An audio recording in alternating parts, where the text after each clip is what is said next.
Punjabi radio USA ਸੁਣ ਰਹੇ ਸਾਰੀ ਸਰੋਤਿਆਂ ਨੂੰ ਬਲਵਿੰਦਰ ਕੌਰ ਵੱਲੋਂ ਪਿਆਰ ਭਰੀ ਸਤਿ ਸ਼੍ਰੀ ਅਕਾਲ। ਸਰੋਤਿਓ, ਪ੍ਰੋਗਰਾਮ ਖਬਰ ਤੇ ਨਜ਼ਰ ਵਿੱਚ ਖਬਰਾਂ ਤੇ ਨਜ਼ਰ ਮਾਰਾਂਗੇ। ਸਾਡੇ ਨਾਲ ਹੋਣਗੇ ਬਲਤੇਜ ਬੰਨੂ ਜੀ, ਦੱਸਣਗੇ ਭਾਰਤ ਵਿੱਚ ਪੰਜਾਬ ਦੇ ਵਿੱਚ ਕੀ ਕੁਛ ਵਾਪਰਿਆ। ਖਬਰਾਂ ਤੇ ਨਜ਼ਰ ਮਾਰਨ ਤੋਂ ਪਹਿਲਾਂ ਧੰਨਵਾਦ ਸਾਡੇ ਸਪਾਂਸਰ ਦਾ, ਜਿਨ੍ਹਾਂ ਨੇ ਇਸ ਪ੍ਰੋਗਰਾਮ ਨੂੰ ਸਪਾਂਸਰ ਕੀਤਾ, ਸਭ ਤੱਕ ਪਹੁੰਚਾਇਆ। ਟਰਕੀਆਣਾ ਇਮੀਗ੍ਰੇਸ਼ਨ ਲਾਅ ਫਰਮ 4159090503, ਜੈਂਡਰ ਹੋਮ ਲੋਨ ਵਾਲੇ ਮੋਹਨ ਚੀਮਾ ਜੀ 5599052575, ਖਾਲਸਾ ਇੰਸ਼ੋਰੈਂਸ ਏਜੰਸੀ 4082722500, ਗੁਰਦੀਪ ਸਿੰਘ ਬਿਰਦੀ ਕਲੋਵਾ, ਸਤਨਾਮ ਸਿੰਘ ਸ਼ੇਰਗਿੱਲ ਸਲਮਾ, ਮਨਜੀਤ ਸਿੰਘ ਦੀਵਾਨਾ ਫਰਿਜਨੋਂ ਬਹੁਤ ਬਹੁਤ ਧੰਨਵਾਦ ਕਰਦੇ ਹਾਂ। ਪ੍ਰੋਗਰਾਮਾਂ ਨੂੰ ਸਪਾਂਸਰ ਕਰਦੇ ਹੋ, ਸਭ ਤੱਕ ਪਹੁੰਚਾਉਂਦੇ ਹੋ। ਸਾਡੇ ਨਾਲ ਜੁੜ ਚੁੱਕੇ ਨੇ ਬਲਤੇਜ ਬੰਨੂ, ਸਤਿ ਸ਼੍ਰੀ ਅਕਾਲ, ਸਵਾਗਤ ਹੈ ਜੀ। ਕੱਲ ਦੇ ਧੰਨਵਾਦ ਦੀ ਮਿਹਰਬਾਨੀ। ਸਭ ਤੋਂ ਪਹਿਲਾਂ ਗੱਲ ਕਰਦੇ ਹਾਂ ਤਾਊ ਤੇ ਤੂਫਾਨ ਦੀ, ਜੋ ਆਇਆ ਹੋਇਆ ਉਸਨੇ 26 ਤੇ ਜਾਨਾਂ ਲਈਆਂ ਤੇ ਇੱਕ ਜਹਾਜ਼ ਲਾਪਤਾ ਹੈ। ਬਿਲਕੁਲ ਜੀ, ਅਜੇ ਤੱਕ ਜਿਹੜੀਆਂ 26 ਡੈੱਡ ਬੋਡੀਜ਼ ਬਰਾਮਦ ਕੀਤੀਆਂ ਨੇ ਔਰ 59 ਜਿਹੜੇ ਲੋਕ ਨੇ ਉਹ ਅਜੇ ਵੀ ਮਿਸਿੰਗ ਦੱਸੇ ਜਾ ਰਹੇ ਆ। ਜਿਹੜਾ ਇਹ ਸਮੁੰਦਰੀ ਤੂਫਾਨ ਸੀਗਾ ਤਾਊ ਤੇ, ਇਹ ਹੁਣ ਕਮਜ਼ੋਰ ਤਾਂ ਪੈ ਗਿਆ, ਪਰ ਮਹਾਰਾਸ਼ਟਰ ਤੋਂ ਜਦੋਂ ਲੰਘਿਆ ਤਾਂ ਉਹਨੇ ਤਬਾਹੀ ਜਿਹੜੀ ਹੈ ਇੱਥੇ ਮਚਾਈ ਆ ਔਰ 4 ਸਮੁੰਦਰੀ ਜਹਾਜ਼ ਨੇ ਜਿਹੜੇ ਇਹਦੇ ਵਿੱਚ ਫਸ ਗਏ। ਇਹਨਾਂ ਦੇ ਵਿੱਚੋਂ ਇੱਕ ਜਹਾਜ਼ ਜਿਹੜਾ ਬਾਰਜ P305 ਹੈ, ਉਹ ਡੁੱਬਣ ਦੀਆਂ ਖਬਰਾਂ ਜਿਹੜੀ ਉਹ ਆ ਰਹੀਆਂ ਨੇ। ਇਹਦੇ ਵਿੱਚ 273 ਲੋਕ ਸਵਾਰ ਸੀਗੇ। ਨੇਵੀ ਨੇ ਜਿਹੜਾ ਇਹ ਦੱਸਿਆ ਕਿ INS ਕੋਚਿਨ 188 ਜਿਹੜੇ ਲੋਕ ਸੀਗੇ ਜੀ, ਉਹਨਾਂ ਨੂੰ ਰੈਸਕਿਊ ਕਰਕੇ ਆ ਗਿਆ ਔਰ NIS ਕੋਲਕਾਤਾ ਦੇ ਵਿੱਚ ਦੇਰ ਤੱਕ ਜਿਹੜਾ ਦੀ ਅੱਜ ਇਹਦੇ ਵਾਪਸ ਆਉਣ ਦੀ ਸੰਭਾਵਨਾ ਹੈ। ਬਾਰਜ P305 ਤੋਂ ਬਿਨਾਂ ਗਾਲ ਕੰਸਟਰਕਟਰ ਦੇ ਉੱਤੇ 137 ਲੋਕ ਫਸੇ ਸੀਗੇ, ਇਹਨਾਂ ਨੂੰ ਸਾਰਿਆਂ ਨੂੰ ਰੈਸਕਿਊ ਕੀਤਾ ਗਿਆ। ਬਾਰਜ SS3 ਦੇ ਉੱਤੇ 202 ਤੇ ਸਾਗਰ ਭੂਸ਼ਣ ਦੇ ਉੱਤੇ 101 ਲੋਕ ਫਸੇ ਆ।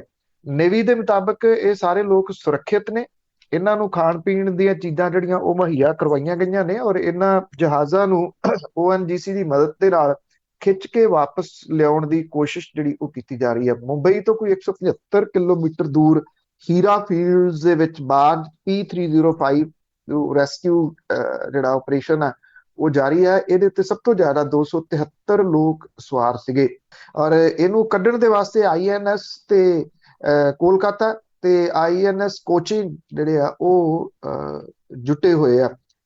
ਜਿਹੜਾ ਜਹਾਜ਼ ਬਾਰਜ GL ਹੈ ਕੰਸਟਰਕਟਰ, ਉਹਦੇ ਤੇ 137 ਲੋਕ ਸਵਾਰ ਸੀਗੇ ਔਰ ਇਹਨਾਂ ਨੂੰ ਮੰਗਲਵਾਰ ਸ਼ਾਮ ਤੱਕ ਰੈਸਕਿਊ ਕੀਤਾ ਗਿਆ ਸੀਗਾ। ਜਹਾਜ਼ ਨੂੰ ਸੁਰੱਖਿਅਤ ਜਿਹੜਾ ਉਹ ਕੱਢ ਲਿਆ ਗਿਆ ਔਰ ਰੈਸਕਿਊ ਆਪਰੇਸ਼ਨ ਦੇ ਵਿੱਚ 10 ਜਹਾਜ਼ਾਂ ਨੇ ਹਿੱਸਾ ਲਿਆ ਔਰ 4 ਦਸ਼ਕਾਂ ਤੋਂ ਬਾਅਦ, ਇਹ 4 ਦਹਾਕਿਆਂ ਤੋਂ ਬਾਅਦ ਐਡਾ ਵੱਡਾ ਜਿਹੜਾ ਆਪਰੇਸ਼ਨ, ਜਿਹੜਾ ਰੈਸਕਿਊ ਆਪਰੇਸ਼ਨ ਆ ਉਹ ਕੀਤਾ ਗਿਆ ਔਰ ਮੁੰਬਈ ਦੇ ਵਿੱਚ 3 ਜਿਹੜੇ ਸਮੁੰਦਰੀ ਬੇੜੇ ਨੇ ਉਹਨਾਂ ਦੇ ਉੱਤੇ ਸਵਾਰ 29 ਲੋਕ ਸੀ, ਉਹਨਾਂ ਨੂੰ ਵੀ ਬਚਾ ਲਿਆ ਗਿਆ। ਇਹਦਾ ਅਸਰ ਜਿਹੜਾ ਤਾਊ ਤੇ ਦਾ ਸੀਗਾ, ਇਹ ਬਹੁਤ ਸਾਰੇ ਹੋਰ ਰਾਜਾਂ ਦੇ ਵਿੱਚ ਵੀ ਹੋਇਆ। ਹਰਿਆਣਾ, ਪੰਜਾਬ, ਦਿੱਲੀ ਦੇ ਵਿੱਚ ਵੀ ਮੀਂਹ ਪਿਆ ਔਰ ਇਹ ਮੀਂਹ ਇਸੇ ਹੀ ਤੂਫਾਨ ਦੀ ਵਜ੍ਹਾ ਕਰਕੇ ਪਿਆ ਦੱਸਿਆ ਜਾ ਰਿਹਾ। ਮਤਲਬ ਕਿ ਜਿਹੜੇ ਕਿ ਸਮੁੰਦਰੀ ਤੱਟ ਤੋਂ ਇੰਨੇ ਦੂਰ ਰਾਜ ਨੇ, ਉੱਥੇ ਵੀ ਕੁਝ ਜਿਹੜਾ ਅਸਰ ਸੀਗਾ ਹਨੇਰੀ ਤੇ ਮੀਂਹ ਵਾਲਾ ਇਹਨਾਂ ਰਾਜਾਂ ਦੇ ਵਿੱਚ ਵੀ ਵੇਖਿਆ ਗਿਆ। ਜੀ, ਕਾਫੀ ਤਬਾਹੀ ਮਚਾਈ ਹੈ। ਤੇ ਅੱਗੇ ਕਰੋਨਾ ਦੇ ਨਾਲ ਜਿਹੜੀ ਕਰੋਨਾ ਦੀ ਤਬਾਹੀ ਆ, ਰਿਕਾਰਡ ਤੋੜ ਮੌਤਾਂ ਹੋਈਆਂ ਤੇ ਕਿਹਾ ਤਾਂ ਜਾ ਰਿਹਾ ਕਿ ਟੈਸਟ ਵਧਾਏ ਗਏ, ਪਰ ਮੌਤਾਂ ਉਸੇ ਤਰ੍ਹਾਂ ਹੋ ਰਹੀਆਂ। ਮੌਤਾਂ ਜਾਰੀ ਨੇ ਜੀ। ਟੈਸਟਿੰਗ ਦੇ ਵਾਸਤੇ ਕਿਹਾ ਤਾਂ ਗਿਆ ਕਿ ਟੈਸਟ ਨੇ ਜਿਹੜੇ ਉਹ ਵੱਧ ਗਏ ਆ, ਜ਼ਿਆਦਾ ਹੋ ਗਏ ਆ, ਪਰ ਜਿਹੜੀ ਅਸਲ ਆਬਾਦੀ ਜਿਹੜੀ ਪਿੰਡਾਂ ਦੇ ਵਿੱਚ ਰਹਿੰਦੀ ਆ, ਚਾਹੇ ਕੋਈ ਵੀ ਸੂਬਾ ਹੈ, ਜਿਹੜੇ ਵੱਡੇ ਸੂਬੇ ਨੇ ਉਹਨਾਂ ਦੀ ਆਬਾਦੀ ਬਹੁਤੀ ਪਿੰਡਾਂ ਦੇ ਵਿੱਚ ਰਹਿੰਦੀ ਆ। ਉੱਤਰ ਪ੍ਰਦੇਸ਼ ਦੀ ਹੋ ਗਈ ਔਰ ਉਸ ਤੋਂ ਬਾਅਦ ਹਰਿਆਣਾ ਜਾਂ ਪੰਜਾਬ ਦੇ ਉੱਤੇ ਆਪਾਂ ਜੇ ਗੱਲ ਕਰੀਏ ਤੇ ਇਹਨਾਂ ਦੀ ਬਹੁਤੀ ਆਬਾਦੀ ਪਿੰਡਾਂ ਦੇ ਵਿੱਚ ਰਹਿੰਦੀ ਹੈ। ਪਿੰਡਾਂ ਦੀਆਂ ਗੱਲਾਂ ਰੋਜ਼ ਆਪਾਂ ਸੁਣਾਉਂਦੇ ਆ ਕਿ ਕਿਹੋ ਜਿਹੇ ਹਾਲਾਤ ਸਿਹਤ ਸੇਵਾਵਾਂ ਦੇ ਬਣੇ ਹੋਏ ਆ। ਟੈਸਟਿੰਗ ਛੱਡੋ, ਉੱਥੇ ਖੰਘ ਬੁਖਾਰ ਦੀ ਦਵਾਈ ਤੱਕ ਦੇਣ ਲਈ ਕੋਈ ਨਹੀਂ ਹੈਗਾ, ਉੱਥੇ ਟੈਸਟ ਕਿੱਥੋਂ ਜਿਹੜਾ ਉਹ ਹੋਣਗੇ। ਹਾਲਾਂਕਿ ਜਿਹੜੀ ਵੈਕਸੀਨੇਸ਼ਨ ਹੈ ਉਹ ਵੀ ਇੱਕ ਵੱਡਾ ਸਮੱਸਿਆ ਇਹਨਾਂ ਪਿੰਡਾਂ ਦੇ ਵਿੱਚ ਬਣਨੀ ਹੈ। ਜਿੰਨੀ ਦੇਰ ਤੱਕ ਇੱਥੇ ਪਿੰਡਾਂ ਦੇ ਵਿੱਚ ਜਿਹੜੇ ਆ ਉਹ ਬੂਥ ਲਾ ਕੇ ਉੱਥੇ ਵੈਕਸੀਨੇਸ਼ਨ ਨਹੀਂ ਕੀਤੀ ਜਾਂਦੀ, ਜਿਹੜਾ ਕਰੋਨਾ ਵਾਇਰਸ ਹੈ ਉਹਦੇ ਨਾਲ ਇੱਕ ਦਿਨ ਦੇ ਵਿੱਚ ਫਿਰ ਰਿਕਾਰਡ ਮੌਤਾਂ ਹੋਈਆਂ ਨੇ। ਕਿਉਂਕਿ ਜੇ ਇਹ ਕਿਹਾ ਜਾ ਰਿਹਾ ਹੈ ਕਿ ਨੰਬਰ ਘਟ ਰਹੇ ਆ ਤੇ ਰਿਕਾਰਡ ਮੌਤਾਂ ਜਿਹੜੀਆਂ ਉਹ ਰੋਜ਼ ਨਵਾਂ ਇੱਕ ਰਿਕਾਰਡ ਸਥਾਪਿਤ ਕਰ ਰਹੀਆਂ ਨੇ। 4529 ਮੌਤਾਂ ਹੋਈਆਂ ਨੇ। ਗਿਣਤੀ ਜਿਹੜੀ ਮਰਨ ਵਾਲਿਆਂ ਦੀ 2,83,248 ਹੋ ਰਹੀ ਹੈ। ਸਰਕਾਰੀ ਅੰਕੜੇ ਨੇ ਸਾਰੇ। ਜਿਹੜਾ ਕੇਂਦਰੀ ਸਿਹਤ ਮੰਤਰਾਲਾ ਉਹ ਇਹ ਕਹਿੰਦਾ ਕਿ 24 ਘੰਟਿਆਂ ਦੇ ਦੌਰਾਨ ਕਰੋਨਾ ਵਾਇਰਸ ਦੇ 2,67,000 ਨਵੇਂ ਕੇਸ ਸਾਹਮਣੇ ਆਏ ਨੇ ਔਰ 2,54,96,330 ਵਿਅਕਤੀ ਜਿਹੜੇ ਨੇ ਉਹਨਾਂ ਨੂੰ ਇਹ ਕਰੋਨਾ ਹੋ ਚੁੱਕਿਆ ਹੋਇਆ। 24 ਘੰਟਿਆਂ ਦੇ ਵਿੱਚ ਮੁਲਕ ਦੇ ਅੰਦਰ 20,08,000 ਲੋਕਾਂ ਦੇ ਕਰੋਨਾ ਟੈਸਟ ਕੀਤੇ ਗਏ ਆ, ਜਿਹੜਾ ਕਿ ਇੱਕ ਵਿਸ਼ਵ ਰਿਕਾਰਡ ਹੈ ਜੋ ਇਹ ਅੰਕੜੇ ਦੱਸੇ ਜਾ ਰਹੇ ਨੇ। ਦੇਸ਼ ਦੇ ਵਿੱਚ ਹੁਣ ਤੱਕ ਕਰੋਨਾ ਦੇ 32 ਕਰੋੜ ਟੈਸਟ ਕੀਤੇ ਗਏ ਆ। ਜੇ 130 ਕਰੋੜ ਆਬਾਦੀ ਜਿਹੜੀ ਮੰਨੀਏ ਆਪਾਂ ਮੰਨ ਕੇ ਚੱਲੀਏ ਤਾਂ ਤੁਸੀਂ ਇੱਥੋਂ ਅੰਦਾਜ਼ਾ ਲਾ ਸਕਦੇ ਹੋ ਕਿ 32 ਕਰੋੜ ਟੈਸਟ ਕੀਤੇ ਆ। 100 ਕਰੋੜ ਦੀ ਆਬਾਦੀ ਲਗਭਗ ਜਿਹੜੀ ਆ ਉਹ ਅਜੇ ਟੈਸਟਾਂ ਤੋਂ ਰਹਿਤ ਹੈ। ਜੇ ਆਪਾਂ ਪੰਜਾਬ ਦੀ ਗੱਲ ਕਰੀਏ ਤੇ ਪੰਜਾਬ ਤੇ ਹਰਿਆਣੇ ਦੇ ਵਿੱਚ ਮੌਤਾਂ ਦਾ ਸਿਲਸਿਲਾ ਜਿਹੜਾ ਉਹ ਘਟਣਾ ਘਟ ਨਹੀਂ ਰਿਹਾ। ਪੋਜ਼ਿਟਿਵ ਕੇਸਾਂ ਦੀ ਗਿਣਤੀ ਜ਼ਰੂਰ ਕੁਝ ਘਟੀ ਆ ਪਰ ਮਰਨ ਵਾਲਿਆਂ ਦੀ ਗਿਣਤੀ ਦੇ ਵਿੱਚ ਕੋਈ ਕਮੀ ਨਹੀਂ ਆ ਰਹੀ। ਪੰਜਾਬ ਦੇ ਵਿੱਚ 24 ਘੰਟਿਆਂ ਦੇ ਦੌਰਾਨ 208, ਹਰਿਆਣੇ ਦੇ ਵਿੱਚ 153 ਲੋਕਾਂ ਦੀ ਮੌਤ ਹੋਈ ਹੈ। ਲੁਧਿਆਣੇ ਦੇ ਵਿੱਚ ਸਭ ਤੋਂ ਜ਼ਿਆਦਾ 27, ਬਠਿੰਡੇ 'ਚ 23। ਕੱਲ ਬਠਿੰਡੇ 'ਚ ਸਭ ਤੋਂ ਜ਼ਿਆਦਾ ਹੋਈਆਂ ਸੀਗੀਆਂ 34, ਅੱਜ ਬਠਿੰਡੇ ਦੇ ਵਿੱਚ 23, ਸੰਗਰੂਰ 'ਚ 18, ਪਟਿਆਲਾ 'ਚ 16, ਮੁਕਤਸਰ ਮੋਹਾਲੀ ਦੇ ਵਿੱਚ 15, ਜਲੰਧਰ 'ਚ 13, ਅੰਮ੍ਰਿਤਸਰ ਫਾਜ਼ਿਲਕਾ ਦੇ ਵਿੱਚ 11 ਮੌਤਾਂ ਜਿਹੜੀਆਂ ਹੋਈਆਂ ਨੇ। ਜਿਹੜੇ ਬਾਕੀ ਡਿਸਟ੍ਰਿਕਟ ਨੇ ਬਰਨਾਲਾ, ਹੁਸ਼ਿਆਰਪੁਰ, ਫਿਰੋਜ਼ਪੁਰ, ਗੁਰਦਾਸਪੁਰ, ਕਪੂਰਥਲਾ, ਪਠਾਨਕੋਟ 5-5, 6-6 ਮੌਤਾਂ ਇਹਨਾਂ ਜ਼ਿਲ੍ਹਿਆਂ ਦੇ ਵਿੱਚ ਵੀ ਜਿਹੜੀਆਂ ਉਹ ਹੋਈਆਂ ਨੇ। ਸੋ ਮੌਤਾਂ ਦੀ ਗਿਣਤੀ ਜਿਹੜੀ ਨਾ ਘਟਣੀ ਉਹ ਆਪਣੇ ਆਪ ਦੇ ਵਿੱਚ ਇੱਕ ਬਹੁਤ ਵੱਡੀ ਫਿਕਰਮੰਦੀ ਆ ਔਰ ਪੰਜਾਬ ਖਾਸ ਤੌਰ ਦੇ ਉੱਤੇ ਪੰਜਾਬ ਦੇ ਵਿੱਚ ਜਿਹੜੀ ਮੌਤ ਰੇਸ਼ੋ ਆ ਉਹ ਮੁਲਕ ਭਰ ਦੇ ਵਿੱਚੋਂ ਸਭ ਤੋਂ ਜ਼ਿਆਦਾ ਹੈ। ਇਹਦਾ ਕੀ ਕਾਰਨ ਹੋ ਸਕਦਾ ਹੈ ਤੁਹਾਨੂੰ ਬਾਅਦ ਹੀ ਲੱਭੂਗਾ। ਅੱਗੇ ਗੱਲ ਕਰਦੇ ਹਾਂ ਕਾਂਗਰਸ ਦੀ ਖਾਨਾ ਜੰਗੀ ਦੀ, ਤੇ ਉਸ ਤੇ ਹਰੀਸ਼ ਰਾਵਤ ਕਰਨਗੇ ਹੁਣ 1 by 1 ਮੀਟਿੰਗ ਸਾਰਿਆਂ ਨਾਲ। ਦੇਖੋ ਇਹ ਕਿਹਾ ਜਾ ਰਿਹਾ ਕਿ ਹਰੀਸ਼ ਰਾਵਤ ਹੋਰਾਂ ਨੇ ਗੱਲਬਾਤ ਜਿਹੜੀ ਆ ਉਹ ਕੀਤੀ ਆ ਇਹਨਾਂ ਨੇਤਾਵਾਂ ਦੇ ਨਾਲ ਫੋਨ ਦੇ ਉੱਤੇ। ਪ੍ਰਤਾਪ ਸਿੰਘ ਬਾਜਵਾ ਹੋਰਾਂ ਦਾ ਦਾਅਵਾ ਕਿ ਉਹਨਾਂ ਨੇ ਇਹ ਕਿਹਾ ਕਿ ਉਹ ਛੇਤੀ ਇਹਦੇ ਵਿੱਚ ਦਖਲ ਜਿਹੜੀ ਆ ਉਹ ਦੇਣਗੇ। ਇਸ ਤੋਂ ਬਾਅਦ ਇਹ ਜਿਹੜੀਆਂ ਇਹਨਾਂ ਦੇ ਵੱਲੋਂ ਮੀਟਿੰਗਾਂ ਕੀਤੀਆਂ ਜਾ ਰਹੀਆਂ ਸੀਗੀਆਂ ਉਹਨਾਂ ਦੇ ਉੱਤੇ ਕੁਛ ਜਿਹੜੀ ਠੱਲ ਹੈ ਉਹ ਪਈ ਹੈ। ਹਾਲਾਂਕਿ ਨਵਜੋਤ ਸਿੰਘ ਸਿੱਧੂ ਹੋਰਾਂ ਦੇ ਵੱਲੋਂ ਜਿਹੜਾ ਲਗਾਤਾਰ ਹਮਲੇ ਮੁੱਖ ਮੰਤਰੀ ਕੈਪਟਨ ਅਮਰਿੰਦਰ ਸਿੰਘ ਹੋਰਾਂ ਦੇ ਉੱਤੇ ਕੀਤੇ ਜਾ ਰਹੇ ਆ। ਨਵਾਂ ਜਿਹੜਾ ਉਹਨਾਂ ਨੇ ਟਵੀਟ ਕੀਤਾ ਜਾਂ ਫੇਸਬੁੱਕ ਦੇ ਉੱਤੇ ਲਿਖਿਆ ਉਹਦੇ ਵਿੱਚ ਉਹਨਾਂ ਨੇ ਸਿੱਧਾ ਜਿਹੜਾ ਦੀ ਇਹ ਲਿਖਿਆ ਕਿ ਨਾ ਬੇਅਦਬੀ ਵਾਲੇ ਮਾਮਲਿਆਂ ਦਾ ਕੋਈ ਇਨਸਾਫ ਮਿਲਿਆ, ਨਾ ਨਸ਼ਾ ਸਮਗਲਰ ਉਹਨਾਂ ਨੂੰ ਠੱਲ ਪਈ, ਜਿਹੜੇ ਬਿਜਲੀ ਮਹਿੰਗੀ ਦੇ ਫੈਸਲੇ ਕੀਤੇ ਗਏ ਉਹਨਾਂ ਨੂੰ ਰਿਵਿਊ ਕਰਨਾ ਸੀ ਉਹ ਨਹੀਂ ਕੀਤਾ, ਤੇ ਸਿੱਧਾ ਲਿਖਿਆ ਕਿ ਬਾਦਲ ਤੇ ਮਜੀਠੀਆਂ ਨੂੰ ਬਚਾਉਣ ਦੇ ਵਾਸਤੇ ਆਪਣੇ ਬੰਦਿਆਂ ਦੇ ਉੱਤੇ ਕੇਸ ਪਾਉਣੇ ਸ਼ੁਰੂ ਕਰ ਦਿੱਤੇ। ਇਹ ਨਵਜੋਤ ਸਿੰਘ ਸਿੱਧੂ ਹੋਰਾਂ ਨੇ ਜਿਹੜਾ ਉਹ ਲਿਖਿਆ। ਉਧਰ ਹੁਣ ਜਿਹੜੇ ਰਾਜ ਸਭਾ ਮੈਂਬਰ ਨੇ ਪ੍ਰਤਾਪ ਸਿੰਘ ਬਾਜਵਾ ਉਹ ਕਹਿੰਦੇ ਆ ਕਿ ਹਰੀਸ਼ ਰਾਵਤ ਹੋਰਾਂ ਦੇ ਨਾਲ ਫੋਨ ਦੇ ਉੱਤੇ ਗੱਲਬਾਤ ਹੋਈ ਹੈ ਤੇ ਉਹਨਾਂ ਨੇ ਭਰੋਸਾ ਦਿੱਤਾ ਹੈ ਕਿ ਉਹ ਛੇਤੀ ਇਸ ਮਾਮਲੇ ਨੂੰ ਗੱਲਬਾਤ ਕਰਕੇ ਹਾਈ ਕਮਾਂਡ ਤੱਕ ਪਹੁੰਚਾਉਣਗੇ ਤੇ ਛੇਤੀ ਇਹ ਮਸਲਾ ਹੱਲ ਜਿਹੜਾ ਉਹ ਕੀਤਾ ਜਾਊਗਾ। ਉਹਨਾਂ ਨੇ ਇਹ ਵੀ ਗੱਲ ਕਹੀ ਕਿ ਰਾਵਤ ਨੇ ਪ੍ਰਗਟ ਸਿੰਘ ਹੋਰਾਂ ਨੂੰ ਸੀਐਮ ਦਫ਼ਤਰ ਤੋਂ ਮਿਲੀ ਧਮਕੀ ਦੇ ਮਸਲੇ ਨੂੰ ਪਾਰਟੀ ਪਲੇਟਫਾਰਮ ਦੇ ਉੱਤੇ ਸੁਲਝਾਉਣ ਦੀ ਗੱਲ ਜਿਹੜੀ ਉਹ ਕਹੀ ਹੈ। ਉਧਰ ਜਿਹੜੇ ਬਹੁਤ ਸਾਰੇ ਖਿਡਾਰੀ ਨੇ, ਸਾਬਕਾ ਖਿਡਾਰੀ ਉਹਨਾਂ ਦੇ ਵਿੱਚ ਨੇ, ਉਹ ਪ੍ਰਗਟ ਸਿੰਘ ਹੋਰਾਂ ਦੀ ਪਿੱਠ ਦੇ ਉੱਤੇ ਆਏ ਆ। ਇਹ ਗੱਲ ਕਹੀ ਆ ਕਿ ਇੱਕ ਖਿਡਾਰੀ ਜਿਹਦਾ ਕਿ ਰੁਤਬਾ ਬਹੁਤ ਵੱਡਾ ਹੈ ਪ੍ਰਗਟ ਸਿੰਘ ਹੋਰਾਂ ਦਾ ਲੋਕਾਂ ਦੇ ਮਨਾਂ ਦੇ ਵਿੱਚ, ਉਹਨੂੰ ਕਿਸੇ ਸਿਆਸੀ ਵਿਅਕਤੀ ਦੇ ਵਿੱਚੋਂ ਵੱਲੋਂ ਇਉਂ ਧਮਕੀ ਦਿੱਤੀ ਜਾਣੀ ਜਿਹੜੀ ਉਹ ਨਜਾਇਜ਼ ਹੈ। ਉਧਰ ਅਮਰਗੜ੍ਹ ਤੋਂ ਕਾਂਗਰਸੀ ਵਿਧਾਇਕ ਨੇ ਸੁਰਜੀਤ ਸਿੰਘ ਧੀਮਾਨ, ਅਕਸਰ ਉਹ ਵੀ ਵੱਖਰੀ ਜਿਹੜੀ ਆ ਜੀ ਉਹ ਸੁਰ ਰੱਖਦੇ ਆ।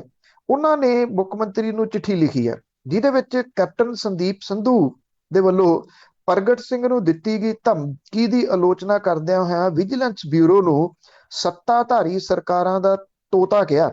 ਉਹਨਾਂ ਨੇ ਨਵਜੋਤ ਸਿੰਘ ਸਿੱਧੂ ਨੂੰ ਪੰਜਾਬ ਦੇ ਲੋਕਾਂ ਨੂੰ ਨਿਆਂ ਤੇ ਸੱਚਾਈ ਦੀ ਲੜਾਈ ਦੇ ਵਿੱਚ ਇਕਜੁੱਟ ਕਰਨ ਨੂੰ ਕਿਹਾ। ਇਸ ਚਿੱਠੀ ਦੇ ਵਿੱਚ ਉਹਨਾਂ ਨੇ ਸਰਕਾਰ ਦੀ ਆਲੋਚਨਾ ਕੀਤੀ ਹੈ ਤੇ ਇਹ ਕਿਹਾ ਕਿ ਵਿਧਾਇਕਾਂ ਦੇ ਵਾਸਤੇ ਜਨਤਾ ਦਾ ਸਾਹਮਣਾ ਕਰਨਾ ਔਖਾ ਹੋ ਗਿਆ ਕਾਂਗਰਸ ਸਰਕਾਰ ਦੀਆਂ ਪਾਲਿਸੀਜ਼ ਦੀ ਵਜ੍ਹਾ ਕਰਕੇ, ਕਿਉਂਕਿ ਉਹਨਾਂ ਨੇ ਕੋਈ ਇਸ ਜਿਹੜਾ ਇਨਸਾਫ ਵਾਲੇ ਪਾਸੇ ਨੂੰ ਉਹ ਨਹੀਂ ਤੁਰੇ। ਸੋ ਮੁਸ਼ਕਲਾਂ ਜਿਹੜੀਆਂ ਨੇ ਉਹ ਘਟੀਆਂ ਨਹੀਂ। ਹਾਂ, ਇੰਨਾ ਕਿਹਾ ਜਾ ਸਕਦਾ ਹੈ ਕਿ ਥੋੜੀਆਂ ਜਿਹੀਆਂ ਟੈਂਪਰੇਰੀ ਇਹ ਥੱਲੇ ਜਿਹੜੀਆਂ ਜਾਂ ਮੀਟਿੰਗਾਂ ਜਿਹੜੀਆਂ ਉਹ ਜ਼ਰੂਰ ਘਟੀਆਂ ਨੇ। ਇਹ ਵੀ ਕਿਹਾ ਜਾ ਰਿਹਾ ਕਿ ਪ੍ਰਿਯੰਕਾ ਗਾਂਧੀ ਵਾਡਰਾ ਨੇ ਕੈਪਟਨ ਅਮਰਿੰਦਰ ਸਿੰਘ ਦੇ ਨਾਲ ਫੋਨ ਦੇ ਉੱਤੇ ਗੱਲਬਾਤ ਜਿਹੜੀ ਕੀਤੀ ਹੈ। ਨਵਜੋਤ ਸਿੰਘ ਸਿੱਧੂ ਖਿਲਾਫ ਵਿਜੀਲੈਂਸ ਕਾਰਵਾਈਆਂ ਸਣੇ ਵਿਧਾਇਕਾਂ ਤੇ ਮੰਤਰੀਆਂ ਨੂੰ ਧਮਕਾਉਣ ਦਾ ਨੋਟਿਸ ਲੈਂਦਿਆਂ ਇਹ ਕਿਹਾ ਗਿਆ ਕਿ ਇਹ ਕਾਂਗਰਸ ਤੇ ਕਲਚਰ ਦਾ ਹਿੱਸਾ ਨਹੀਂ ਤੇ ਇਸ ਤਰ੍ਹਾਂ ਦੀਆਂ ਗਤੀਵਿਧੀਆਂ ਨਹੀਂ ਹੋਣੀਆਂ ਚਾਹੀਦੀਆਂ। ਉਧਰ ਆਮ ਆਦਮੀ ਪਾਰਟੀ ਦੀਆਂ ਜਿਹੜੀਆਂ ਨਿਗਾਹ ਨੇ ਉਹ ਟਿਕੀਆਂ ਹੋਈਆਂ ਇਸ ਗੱਲ ਦੇ ਉੱਤੇ ਕਿ ਕਾਂਗਰਸ ਦੀ ਧੜੇਬੰਦੀ ਕਿੰਨੀ ਵੱਧਦੀ ਹੈ ਤੇ ਹਾਕਮ ਪਾਰਟੀ ਦੇ ਕਈ ਆਗੂ ਜਿਹੜੇ ਨੇ ਉਹ ਬਗਾਵਤ ਕਰਕੇ ਆਮ ਆਦਮੀ ਪਾਰਟੀ ਦੇ ਵਿੱਚ ਆ ਸਕਦੇ ਆ। ਉਹਨਾਂ ਦੀ ਨਿਗਾਹ ਇਸ ਚੀਜ਼ ਦੇ ਉੱਤੇ ਲੱਗੀ ਹੋਈ ਹੈ। ਅਗਲੇ ਕੁਝ ਦਿਨਾਂ ਦੇ ਦੌਰਾਨ ਪੰਜਾਬ ਕਾਂਗਰਸ ਦੇ ਵਾਸਤੇ ਬੜੇ ਅਹਿਮ ਨੇ, ਜਿਹਦੇ ਵਿੱਚ ਜਿਹੜਾ ਵੇਖਣਾ ਇਹ ਹੋਊਗਾ ਕਿ ਇਹ ਜਿਹੜੀ ਧੜੇਬੰਦੀ ਜਿਹੜੀ ਇਸ ਵੇਲੇ ਸਿਖਰ ਦੇ ਉੱਤੇ ਪਹੁੰਚੀ ਹੋਈ ਆ ਉਹਨੂੰ ਕਿਵੇਂ ਘੱਟ ਕੀਤਾ ਜਾਂਦਾ, ਕਿਉਂਕਿ ਐਡਾ ਸੌਖਾ ਨਹੀਂਗਾ ਕਿ ਜਿਹੜੀਆਂ ਗੱਲਾਂ ਹੁਣ ਤੱਕ ਬਾਹਰ ਆ ਕੇ ਬੋਲੀਆਂ ਜਾ ਚੁੱਕੀਆਂ ਨੇ ਜਾਂ ਜਿਹੜੇ ਕੇਸ ਖੋਲੇ ਜਾ ਚੁੱਕੇ ਨੇ, ਚਰਨਜੀਤ ਚੰਨੀ ਦਾ ਹੋ ਗਿਆ, ਨਵਜੋਤ ਸਿੰਘ ਸਿੱਧੂ ਦਾ ਹੋ ਗਿਆ, ਪ੍ਰਗਟ ਸਿੰਘ ਹੋਰਾਂ ਨੂੰ ਦਿੱਤੀ ਧਮਕੀ ਹੋ ਗਈ, ਇਹਨੂੰ ਇਉਂ ਜੇ ਹਾਈ ਕਮਾਂਡ ਇਹ ਸਮਝਦੀ ਹੈ ਕਿ ਚੁੱਪ ਕੀਤੇ ਨਿਬੜ ਜੂਗੇ ਅੰਦਰ ਬਿਠਾ ਕੇ ਤਾਂ ਹੁਣ ਜਿਹੜੇ ਉਹ ਨਿਬੜਨੇ ਨਹੀਂ। ਕਿਵੇਂ ਨਿਬੇੜਦੀ ਹੈ ਹਾਈ ਕਮਾਂਡ, ਇਹ ਇੰਟਰਸਟਿੰਗਲੀ ਵੇਖਣ ਵਾਲਾ ਹੋਊਗਾ ਜੀ। ਤੇ ਅੱਗੇ ਸਰਕਾਰ ਦੇ ਜੇ ਪ੍ਰਬੰਧਾਂ ਦੀ ਗੱਲ ਕਰੀਏ, ਏਮਸ ਤੋਂ ਆਇਆ ਹੋਇਆ ਸਟਾਫ ਆ ਜਿਹੜਾ ਰਜਿੰਦਰਾ ਹਸਪੀਟਲ ਦੇ ਵਿੱਚ ਕਈ ਦਿਨਾਂ ਤੋਂ ਇਹ ਖਬਰਾਂ ਦੇ ਵਿੱਚ ਹੈਗਾ ਆ, ਉਹ ਸਟਾਫ ਵਾਪਸ ਹੀ ਆ। ਐਕਚੁਅਲੀ ਕੀ ਆ ਕਿ ਜਿਹੜੇ ਇਥੋਂ ਏਮਸ ਬਠਿੰਡੇ ਤੋਂ ਲਿਆਂਦਾ ਗਿਆ ਸੀਗਾ, ਕਿਉਂਕਿ ਜਿਹੜਾ ਰਜਿੰਦਰਾ ਹਸਪੀਟਲ ਜੀ ਇਹਦੇ ਵਿੱਚ ਪੰਜਾਬ ਦੇ ਕਈ ਡਿਸਟ੍ਰਿਕਟ ਤੋਂ ਤੇ ਕਈ ਰਾਜਾਂ ਤੋਂ ਮਰੀਜ਼ ਆ ਰਹੇ ਆ, ਜਿਹਦੇ ਕਰਕੇ ਸਟਾਫ ਦੀ ਘਾਟ ਮਹਿਸੂਸ ਕਰਦੇ ਆ। ਪੰਜਾਬ ਸਰਕਾਰ ਦੇ ਕਹਿਣ ਦੇ ਉੱਤੇ ਏਮਸ ਬਠਿੰਡਾ ਦੇ ਵੱਲੋਂ 3 ਦਿਨ ਪਹਿਲਾਂ ਮੇਲ ਨਰਸਿੰਗ ਸਟਾਫ ਦੇ 50 ਮੈਂਬਰ ਭੇਜੇ ਗਏ ਸੀਗੇ। ਇੱਥੇ ਫਿਜ਼ੀਕਲ ਕਾਲਜ ਦੇ ਵਿੱਚ ਹੋਸਟਲ 'ਚ ਠਹਿਰਾਏ ਗਏ ਇਸ ਸਟਾਫ ਦੇ ਵੱਲੋਂ ਜਿਹੜਾ ਰੋਟੀ ਖਾਣਾ ਪੀਣਾ ਸੀਗਾ ਜੀ ਉਹ ਚੰਗਾ ਨਾ ਹੋਣ ਸਣੇ ਔਰ ਜਿਹੜਾ ਸੀਗਾ ਇਸ ਸਟਾਫ ਨੇ ਸਟੈਂਡ ਲੈ ਲਿਆ। ਇਹਨਾਂ ਨੇ ਕਮਰਿਆਂ ਦੇ ਵਿੱਚ ਕੂਲਰ ਤੇ ਜਿਹੜੇ ਵਾਸ਼ਰੂਮ ਸੀ ਉਹ ਗੰਦੇ ਹੋਣ ਦਾ ਮੁੱਦਾ ਚੁੱਕਿਆ। ਜਿਹੜੇ ਇਹ ਸਟਾਫ ਦੇ ਨੁਮਾਇੰਦੇ ਸੀਗੇ ਉਹਨਾਂ ਨੇ ਦੋਸ਼ ਲਾਏ ਕਿ ਜਦੋਂ ਇਹਨਾਂ ਘਾਟਾਂ ਦੇ ਬਾਰੇ ਇੱਕ ਅਧਿਕਾਰੀ ਦੇ ਵਿੱਚ ਧਿਆਨ ਦੇ ਵਿੱਚ ਉਹਨਾਂ ਨੇ ਅਧਿਕਾਰੀਆਂ ਦੇ ਧਿਆਨ ਦੇ ਵਿੱਚ ਲਿਆਂਦਾ ਤਾਂ ਉਹਦਾ ਗੱਲ ਕਰਨ ਦਾ ਰਵੱਈਆ ਠੀਕ ਨਹੀਂ ਸੀਗਾ, ਜਿਹਦੇ ਕਰਕੇ ਉਹਨਾਂ ਨੇ ਭੁੱਖ ਹੜਤਾਲ ਕੀਤੀ। ਏਮਸ ਬਠਿੰਡਾ ਦੇ ਜਿਹੜੇ ਇਹ ਆਇਆ ਸੀਗੇ ਅਧਿਕਾਰੀ ਜੀ, ਉਹਨਾਂ ਦਾ ਤਰਕ ਇਹ ਸੀਗਾ ਕਿ ਇਹ ਸਟਾਫ ਵਾਪਸ ਭੇਜਣ ਲਈ ਨਹੀਂ ਸੀ ਕਿਹਾ, ਬਲਕਿ ਰਜਿੰਦਰਾ ਹਸਪਤਾਲ ਵੱਲੋਂ ਖੁਦ ਹੀ ਉਹਨੂੰ ਵਾਪਸ ਭੇਜ ਦਿੱਤਾ। ਇਹ ਮਾਮਲਾ ਭਖ ਗਿਆ। ਪੰਜਾਬ ਸਰਕਾਰ ਦੀ ਨੁਕਤਾਚੀਨੀ ਜਿਹੜੀ ਉਹ ਸ਼ੁਰੂ ਹੋ ਗਈ। ਵਿਰੋਧੀ ਧਿਰਾਂ ਨੇ ਇਸ ਮਾਮਲੇ ਦੇ ਉੱਤੇ ਸਰਕਾਰ ਨੂੰ ਕਟਹਿਰੇ 'ਚ ਖੜਾ ਕੀਤਾ। ਜਿਹੜਾ ਪ੍ਰਸ਼ਾਸਨ ਸੀਗਾ ਪਟਿਆਲੇ ਦਾ, ਉਹਨੇ ਇਹ ਕਿਹਾ ਕਿ ਇਹ ਦੋਸ਼ ਜਿਹੜੇ ਦੀ ਉਹ ਬੇਬੁਨਿਆਦ ਨੇ।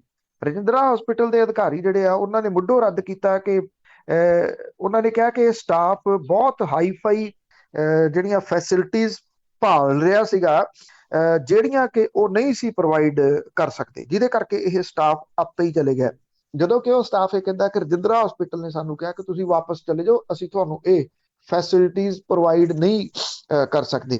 ਉਧਰ ਮੰਤਰੀ ਜਿਹੜੇ ਓਮ ਪ੍ਰਕਾਸ਼ ਸੋਨੀ ਆ, ਉਹਦਾ ਇਹ ਕਹਿਣਾ ਕਿ ਕੋਵਿਡ ਦੇ ਇਸ ਮੁਸ਼ਕਲ ਘੜੀ ਦੇ ਵਿੱਚ ਲੋਕ ਸੇਵਾ ਤੋਂ ਭੱਜ ਕੇ ਏਮਸ ਬਠਿੰਡਾ ਦੇ ਨਰਸਿੰਗ ਸਟਾਫ ਨੇ ਆਪਣੇ ਕਿੱਤੇ ਦੇ ਨਾਲ ਧਰੋ ਕਮਾਇਆ। ਕਹਿ ਦੇਣਾ ਬੜਾ ਸੌਖਾ, ਕਿੱਤੇ ਨਾਲ ਧਰੋ ਕਮਾਇਆ। ਜਿਹੜੇ ਮੰਤਰੀ ਨੇ ਉਹ ਆਪਣੇ ਕਿੱਤੇ ਦੇ ਨਾਲ ਕਿੰਨਾ ਕੁ ਇਨਸਾਫ ਕਰ ਰਹੇ ਆ ਉਹ ਵੀ ਸਭ ਦੇ ਸਾਹਮਣੇ ਆ। ਸਿਹਤ ਮੰਤਰੀ ਤਾਂ ਮੁਹਾਲੀ ਤੋਂ ਨਹੀਂ ਨਿਕਲਦੇ, ਉਹ ਤਾਂ ਮੁਹਾਲੀ 'ਚ ਗੇੜੇ ਦੇਈ ਜਾਂਦੇ ਆ, ਕਿਉਂਕਿ ਉਹਨਾਂ ਨੇ ਆਪਣੇ ਭਰਾ ਨੂੰ ਉੱਥੇ ਮੇਅਰ ਬਣਾ ਲਿਆ ਤੇ ਬਸ ਉੱਥੇ ਉਹਨਾਂ ਦੇ ਏਮ ਜਿਹੜਾ ਉਹ ਇਹੀ ਸੀਗਾ। ਕਿੰਨੇ ਕੁ ਮੰਤਰੀ ਨੇ ਜਿਹੜੇ ਨਿਕਲ ਕੇ ਹਸਪਤਾਲਾਂ ਦੇ ਵਿੱਚ ਜਾ ਕੇ ਇਹ ਦੇਖ ਰਹੇ ਆ ਕਿ ਉੱਥੇ ਪ੍ਰਬੰਧ ਕਿਵੇਂ ਚੱਲ ਰਹੇ ਆ। ਕਹਿ ਦੇਣਾ ਸੌਖਾ।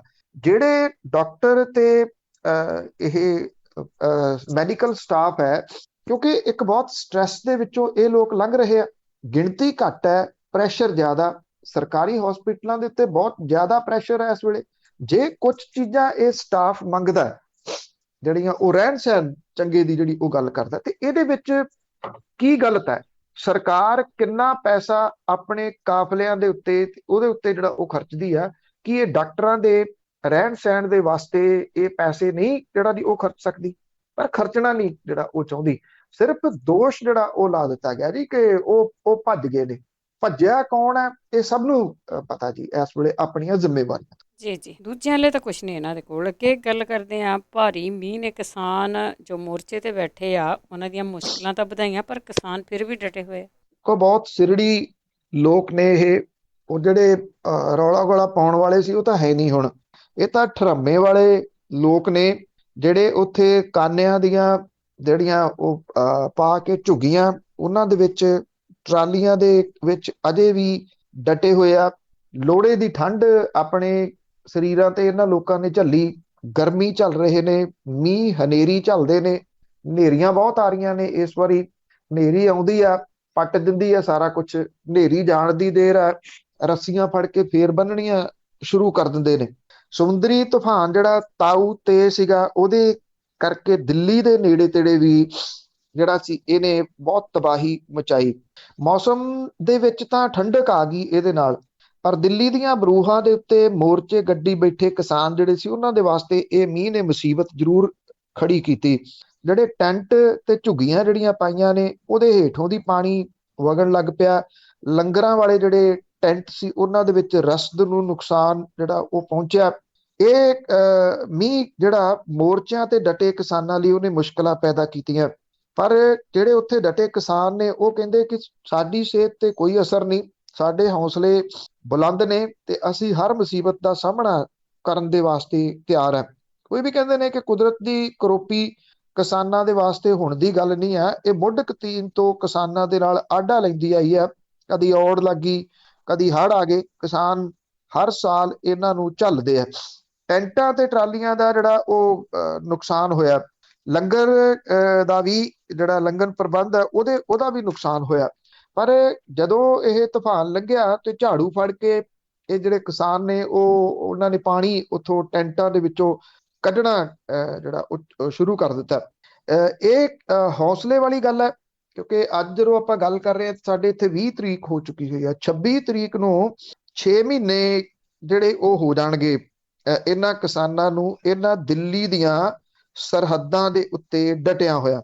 6 ਮਹੀਨੇ ਦਾ ਸਮਾਂ ਕੋਈ ਥੋੜਾ ਸਮਾਂ ਨਹੀਂ ਹੁੰਦਾ। ਘਰ-ਬਾਰ ਛੱਡ ਕੇ ਸੜਕਾਂ ਦੇ ਉੱਤੇ ਜਾ ਕੇ ਰਹਿਣਾ ਕੋਈ ਛੋਟੀ ਗੱਲ ਨਹੀਂ ਹੁੰਦੀ। ਪਰ ਇਹਨਾਂ ਨੇ ਉੱਥੇ ਆਪਣੇ ਰਹਿਣ ਬਸੇਰੇ ਬਣਾ ਲਏ ਨੇ।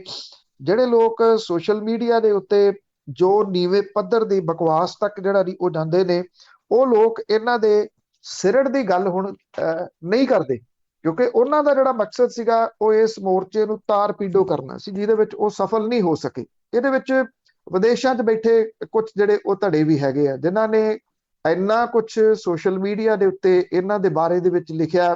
ਜਿਹੜੀਆਂ ਦੂਜੇ ਸੂਬਿਆਂ ਦੀਆਂ ਜਥੇਬੰਦੀਆਂ ਨੇ ਉਹਨਾਂ ਦੇ ਬਾਰੇ ਦੇ ਵਿੱਚ ਕੋਈ ਕੁਛ ਨਹੀਂ ਗੱਲ ਕਰਦਾ। ਸਿਰਫ ਔਰ ਸਿਰਫ ਪੰਜਾਬ ਦੇ ਇਹਨਾਂ ਕਿਸਾਨਾਂ ਤੇ ਜਥੇਬੰਦੀਆਂ ਦੇ ਆਗੂਆਂ ਦੇ ਉੱਤੇ ਹੀ ਇਹ ਲੋਕ ਕੁਝ ਕਿੰਤੂ ਪਰੰਤੂ ਕਰਦੇ ਆ। ਜੇ ਸਿਰੜ ਵੇਖਣਾ ਹੋਵੇ ਤੇ ਉਹ ਦੇਖਿਆ ਜਾ ਸਕਦਾ ਕਿ 6 ਮਹੀਨੇ ਹੋਣ ਲੱਗੇ ਨੇ। ਬਹੁਤ ਸਾਰੇ ਨੇ, ਮੈਂ ਗੱਲ ਕੀਤੀ ਸੀਗੀ, ਖਾਨ ਸਾਹਿਬ ਸਨ, ਉਹ ਆਪਣੀ ਉਹਨਾਂ ਦੀ ਜ਼ਮੀਨ ਨਹੀਂ ਸੀ, ਉਹ ਘਰੇ ਕਹਿ ਕੇ ਗਏ ਕਿ ਮੈਂ ਕਿਸਾਨਾਂ ਦੇ ਮੋਰਚੇ 'ਚ ਚੱਲਿਆ, ਜਾਂ ਤਾਂ ਜਿੱਤ ਕੇ ਆਵਾਂਗੇ ਜਾਂ ਲਾਸ਼ ਆਊਗੀ।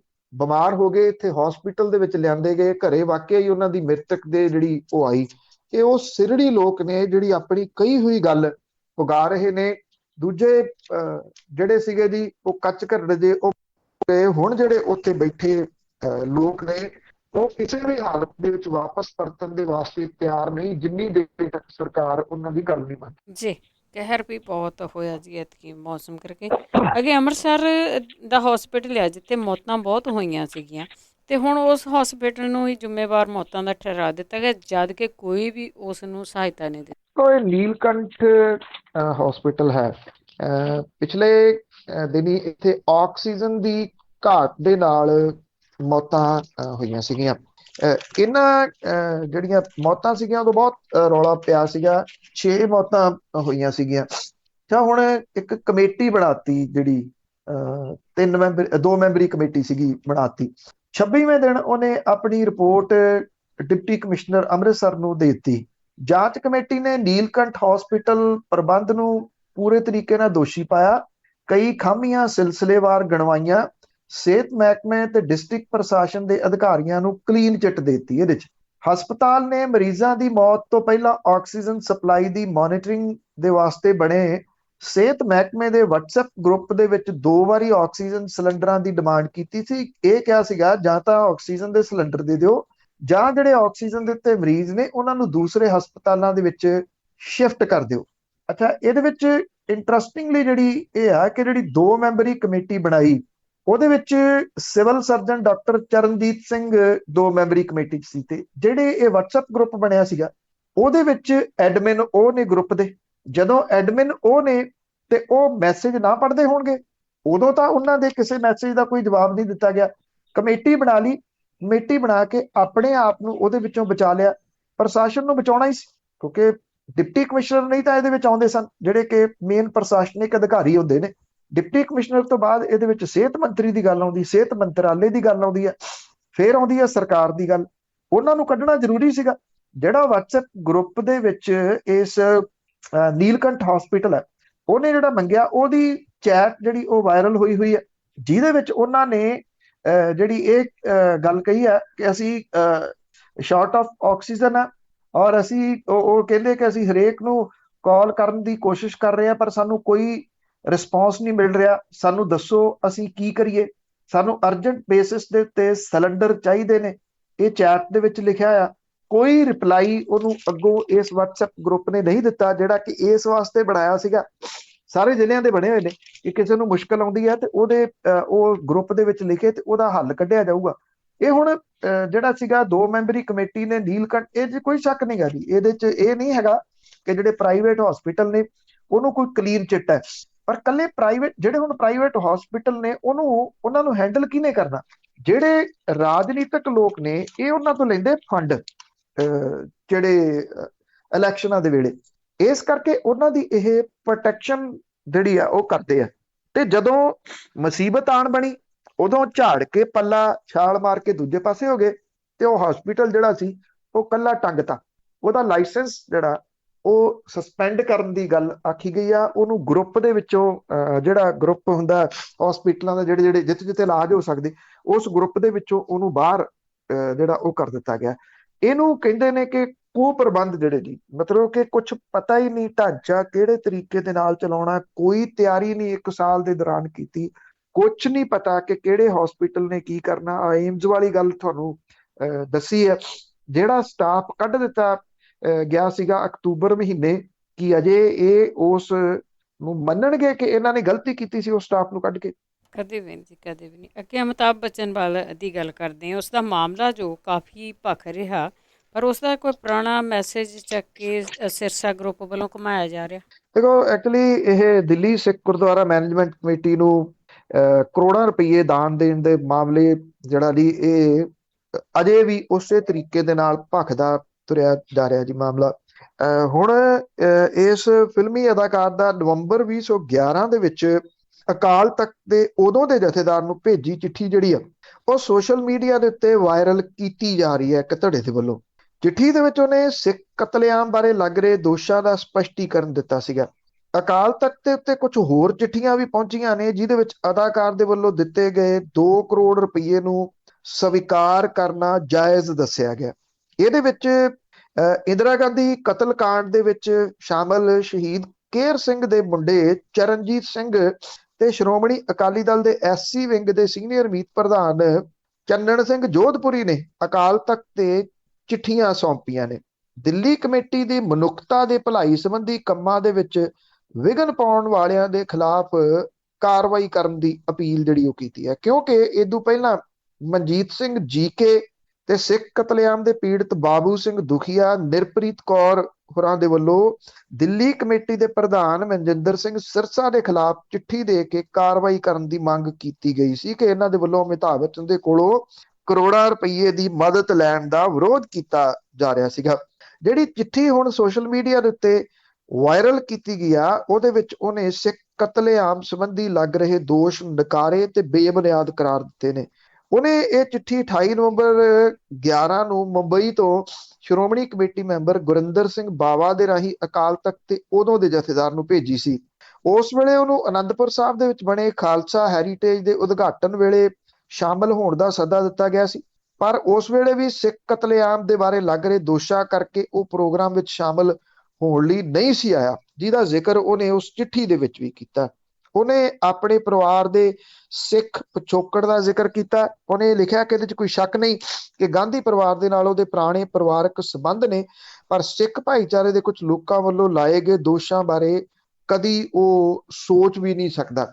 ਇਹ ਇੱਕ ਪਾਸੇ ਜਿੱਥੇ ਸਿੱਖ ਭਾਈਚਾਰੇ ਦੀ ਦਿੱਲੀ ਦੇ ਵਿੱਚ ਖਾਸ ਤੌਰ ਦੇ ਉੱਤੇ ਜਿਹੜੇ ਬਣਾਏ ਗਏ ਕੋਵਿਡ ਸੈਂਟਰ ਨੇ ਉਹਨਾਂ ਨੂੰ ਲੈ ਕੇ ਤਾਰੀਫ ਹੋ ਰਹੀ ਆ, ਉੱਥੇ ਸਿਆਸਤ ਜਿਹੜੀ ਆ ਉੱਥੋਂ ਦੀ ਦਿੱਲੀ ਸਿੱਖ ਗੁਰਦੁਆਰਾ ਮੈਨੇਜਮੈਂਟ ਕਮੇਟੀ ਦੀ, ਉਹ ਜਿਸ ਪੱਧਰ ਦੇ ਉੱਤੇ ਜਿਸ ਤਰੀਕੇ ਦੇ ਨਾਲ ਕੰਮ ਜਿਹੜਾ ਕਰ ਰਹੀ ਆ, ਉਹ ਤੁਸੀਂ ਕਹਿ ਲਓ ਕਿ ਚੰਗੀਆਂ ਗੱਲਾਂ ਕਰਕੇ ਉੱਤੇ ਸੁਆਹ ਭੁੱਕਣ ਦੀ ਕੋਸ਼ਿਸ਼ ਪੂਰੀ ਕਰ ਰਹੀ ਹੈ। ਜੀ ਜੀ, ਅਖੀਰ ਦੇ ਵਿੱਚ ਗੱਲ ਕਰਦੇ ਹਾਂ, ਕੇਂਦਰ ਦੀ ਸਰਕਾਰ ਨੇ WhatsApp ਨੂੰ ਨਵੀਂ ਪਾਲਿਸੀ ਵਾਪਸ ਲੈਣ ਲਈ ਕਿਹਾ। ਇਹ ਮਾਮਲਾ ਕਈ ਮਹੀਨਿਆਂ ਤੋਂ ਚੱਲੀ ਜਾਂਦਾ। ਜਿਹੜਾ ਇਹ ਸੋਸ਼ਲ ਮੀਡੀਆ ਪਲੇਟਫਾਰਮ ਹੈ ਉਹਦਾ ਇਸ ਮਹੀਨੇ ਦੀ ਜਿਹੜੀ 15 ਤਰੀਕ ਹੈ ਉਹਦੇ ਤੋਂ ਲਾਗੂ ਹੋ ਗਿਆ ਹੁਣ, ਜਿਹਦੇ ਵਿੱਚ ਕੁਝ ਵੀ ਪ੍ਰਾਈਵੇਟ ਨਹੀਂ ਰਿਹਾ, ਮਤਲਬ ਕਿ ਉਹਨੂੰ ਉਹ ਵਰਤ ਸਕਦਾ। ਜਿਹੜਾ ਇਲੈਕਟ੍ਰੋਨਿਕਸ ਤੇ ਸੂਚਨਾ ਤਕਨੀਕ ਮੰਤਰਾਲੇ ਨੇ ਇਸ ਸੋਸ਼ਲ ਮੀਡੀਆ ਪਲੇਟਫਾਰਮ ਨੂੰ ਇਹ ਹੁਕਮ ਦਿੱਤਾ ਹੈ ਕਿ ਉਹ ਆਪਣੀ ਜਿਹੜੀ ਪ੍ਰਾਈਵੇਸੀ ਪਾਲਿਸੀ ਆ ਉਹਨੂੰ ਵਾਪਸ ਲਏ। IT ਮੰਤਰਾਲਾ ਇਹ ਮੰਨਦਾ ਹੈ ਕਿ WhatsApp ਦੀ ਪ੍ਰਾਈਵੇਸੀ ਦੇ ਨਾਲ ਜੁੜੀ ਨੀਤੀ ਦੇ ਵਿੱਚ ਬਦਲਾਅ ਦੇ ਉੱਤੇ ਜਿਹੜੇ ਢੰਗ ਦੇ ਨਾਲ ਇਹ ਚੇਂਜਸ ਕੀਤੀਆਂ ਗਈਆਂ, ਉਹ ਸੂਚਨਾ ਸੰਬੰਧੀ ਪ੍ਰਾਈਵੇਸੀ, ਡਾਟਾ ਦੀ ਜਿਹੜੀ ਸਿਕਿਉਰਿਟੀ ਤੇ ਯੂਜ਼ਰ ਦੀ ਚੋਣ ਭਾਰਤੀ ਨਾਗਰਿਕਾਂ ਦੇ ਹੱਕ ਤੇ ਹਿੱਤਾਂ ਨੂੰ ਦਰਕਿਨਾਰ ਜਿਹੜਾ ਉਹ ਕਰਦੀਆਂ ਨੇ। ਇਹ ਤਬਦੀਲੀਆਂ ਦੇ ਵਿੱਚ ਹੱਕਾਂ ਤੇ ਹਿੱਤਾਂ ਦੀ ਪਵਿੱਤਰਤਾ ਦੀ ਅਣਦੇਖੀ ਜਿਹੜੀ ਕੀਤੀ ਗਈ ਹੈ, ਉਹ ਸਰਕਾਰ ਨੇ WhatsApp ਨੂੰ ਜਵਾਬ ਦੇਣ ਦੇ ਵਾਸਤੇ 7 ਦਿਨ ਦਾ ਸਮਾਂ ਜਿਹੜਾ ਉਹ ਦਿੱਤਾ ਕਿ 7 ਦਿਨਾਂ ਦੇ ਵਿੱਚ ਇਹਦਾ ਜਵਾਬ ਜਿਹੜਾ ਉਹ ਦਿੱਤਾ ਜਾਵੇ। ਪਲੇਟਫਾਰਮ ਦੇ ਵੱਲੋਂ ਕੋਈ ਤਸੱਲੀ ਬਖਸ਼ ਜਵਾਬ ਨਹੀਂ ਦਿੱਤਾ ਜਾਂਦਾ ਤਾਂ ਕਾਨੂੰਨੀ ਘੇਰੇ ਦੇ ਵਿੱਚ ਸਰਕਾਰ ਨੇ ਇਹ ਕਿਹਾ ਕਿ ਉਹਦੇ ਖਿਲਾਫ ਢੁਕਵੀਂ ਕਾਰਵਾਈ ਕੀਤੀ ਜਾਊਗੀ। ਮੰਤਰਾਲੇ ਨੇ WhatsApp ਨੂੰ 18 ਮਈ ਨੂੰ ਇੱਕ ਚਿੱਠੀ ਭੇਜੀ ਆ, ਜਿਹਦੇ ਵਿੱਚ 2021 ਦੇ ਵਿੱਚ ਲਾਗੂ ਕੀਤੀ ਗਈ ਨਵੀਂ ਨੀਤੀ ਜਿਹੜੀ ਆ ਉਹਨੂੰ ਵਾਪਸ ਲੈਣ ਦੇ ਵਿੱਚ ਵਾਸਤੇ ਕਿਹਾ ਗਿਆ। ਮੈਸੇਜਿੰਗ ਪਲੇਟਫਾਰਮ ਨੂੰ ਜਾਣੂ ਇਹ ਕਰਵਾਇਆ ਗਿਆ ਕਿ ਕਿਵੇਂ ਨਵੀਂ ਨੀਤੀ ਮੌਜੂਦਾ ਭਾਰਤੀ ਕਾਨੂੰਨਾਂ ਦਾ ਉਲੰਘਣ ਕਰਦੀ ਆ, ਔਰ ਮੰਤਰਾਲੇ ਨੇ ਭਾਰਤ ਤੇ ਯੂਰਪ ਦੇ ਯੂਜ਼ਰ ਦੇ ਵਾਸਤੇ ਵੱਖ-ਵੱਖ ਮਾਪਦੰਡ ਤੈਅ ਕਰਨ ਦਾ ਮੁੱਦਾ ਵੀ ਇਹਦੇ ਵਿੱਚ ਜਿਹੜਾ ਉਹ ਚੁੱਕਿਆ। ਕੇਂਦਰ ਸਰਕਾਰ ਨੇ ਇਹ ਵੀ ਕਿਹਾ ਕਿ ਰੋਜ਼ ਵੱਡੀ ਗਿਣਤੀ ਲੋਕ ਜਿਹੜੇ ਨੇ ਉਹ ਇਹਨੂੰ ਵਰਤਦੇ ਆ ਤੇ ਪਲੇਟਫਾਰਮ ਦਾ ਇਹ ਰਵੱਈਆ ਜਿਹੜਾ ਗੈਰ ਜ਼ਿੰਮੇਵਾਰਾਨਾ ਹੈ। ਔਰ ਦਿੱਲੀ ਹਾਈ ਕੋਰਟ ਦੇ ਵਿੱਚ ਵੀ ਜਿਹੜਾ ਮੰਤਰਾਲੇ ਦਾ ਰੁਖ ਇਹੀ ਸੀਗਾ ਕਿ ਨਵੀਂ ਨੀਤੀ ਨੂੰ ਕਾਨੂੰਨ ਦੀ ਉਲੰਘਣਾ ਕਰਾਰ ਜਿਹੜਾ ਉਹ ਦਿੱਤਾ ਗਿਆ ਸੀਗਾ, ਕਿਉਂਕਿ ਦਿੱਲੀ ਹਾਈ ਕੋਰਟ ਨੇ ਵੀ ਇਹਦੇ ਉੱਤੇ ਇਹਨੂੰ ਵਾਪਸ ਲੈਣ ਦੇ ਵਾਸਤੇ ਜਿਹੜਾ ਉਹ ਕਿਹਾ, ਕਿਉਂਕਿ ਇਹਦੇ ਵਿੱਚ ਜਿਹੜੀ ਵੱਡੀ ਗੱਲ ਇਹ ਹੈ ਕਿ ਜਿਹੜੀ ਇਹਨਾਂ ਦੀ ਮਲਕੀਅਤ ਹੈ ਉਹਦੇ ਵਿੱਚ ਉਹਨਾਂ ਦੀ ਰਿਲਾਇੰਸ ਦੇ ਨਾਲ ਵੀ ਭਾਈਵਾਲੀ ਹੋਈ ਹੈ ਪਿਛਲੇ ਦਿਨਾਂ 'ਚ। ਫੇਸਬੁੱਕ ਤੇ ਇਹ ਇੱਕੋ ਹੀ ਇਹਦੇ ਮਾਲਕ ਨੇ। ਤੋਂ ਇੱਕ ਮੁਲਕ ਦੇ ਵਿੱਚ ਹੀ ਇੰਨਾ ਕੁਝ ਜਿਹੜਾ ਜੀ ਉਹ ਲਾਗੂ ਕੀਤਾ ਜਾਣਾ ਹੈ ਜਿਹੜਾ ਉਹ ਧੱਕਾ। ਹੁਣ ਇਹ ਜਿਹੜਾ ਕਿਉਂਕਿ ਲੋਕਾਂ ਦੀ ਤੁਸੀਂ ਕਹਿ ਲਓ ਕਿ ਰੋਜ਼ ਦੀ ਵਰਤੋਂ ਦੇ ਵਿੱਚ ਇਹਦਾ ਐਡਾ ਵੱਡਾ ਰੋਲ ਜਿਹੜਾ ਉਹ ਬਣ ਗਿਆ ਹੈ ਕਿ ਉਹ ਹੁਣ ਵਾਪਸ ਲੈਣਗੇ ਜਾਂ ਨਹੀਂ। ਲੋਕੀ ਇਹਦੇ ਤੋਂ ਬਦਲਵੇਂ ਪਲੇਟਫਾਰਮਾਂ ਵੱਲ ਨੂੰ ਵੀ ਜਿਹੜਾ ਉਹ ਗਏ ਆ, ਪਰ ਉਹਦੇ ਤੇ ਕਿੰਨੇ ਕੁ ਕਾਮਯਾਬ ਹੋਏ ਨੇ ਉਹ, ਜਾਂ ਕਿੰਨੇ ਲੋਕ ਯੂਜ਼ ਕਰਨ ਲੱਗੇ, ਇਹਦਾ ਐਗਜ਼ੈਕਟ ਡਾਟਾ ਤਾਂ ਨਹੀਂ ਹੈਗਾ, ਪਰ ਫਰਕ ਜ਼ਰੂਰ ਪਿਆ। ਇਹਦੇ ਬਾਵਜੂਦ ਇਸ ਪਲੇਟਫਾਰਮ ਨੇ ਆਪਣੀ ਜਿਹੜੀ ਗੱਲ ਕਹੀ ਸੀ ਚੇਂਜਸ ਕਰਨ ਦੀ, ਉਹਦੇ ਉੱਤੇ ਅੜੀ ਕਾਇਮ ਰੱਖੀ ਹੈ। ਜੀ ਬਾਬਾ, ਧੰਨਵਾਦ ਬਲਤੇਜ ਪੰਨੂ ਜੀ। ਮਿਹਰਬਾਨੀ ਜੀ, ਧੰਨਵਾਦ ਜੀ, ਸਤਿ ਸ਼੍ਰੀ ਅਕਾਲ। ਸਤਿ ਸ਼੍ਰੀ ਅਕਾਲ ਜੀ। ਤੇ ਸਰੋਤੇ ਸਨ ਬਲਤੇਜ ਪੰਨੂ ਜੋ ਸਾਡੇ ਨਾਲ ਜੁੜਦੇ ਨੇ, ਕਰਦੇ ਨੇ ਖਬਰਾਂ। ਇਸੇ ਦੇ ਨਾਲ ਸਾਡਾ ਅੱਜ ਦਾ ਬੁਲਟਨ ਇੱਥੇ ਸਮਾਪਤ। ਬਲਵਿੰਦਰ ਕੌਰ ਵੱਲੋਂ ਵੀ ਆਪ ਸਭ ਨੂੰ ਹੀ ਸਤਿ ਸ਼੍ਰੀ ਅਕਾਲ।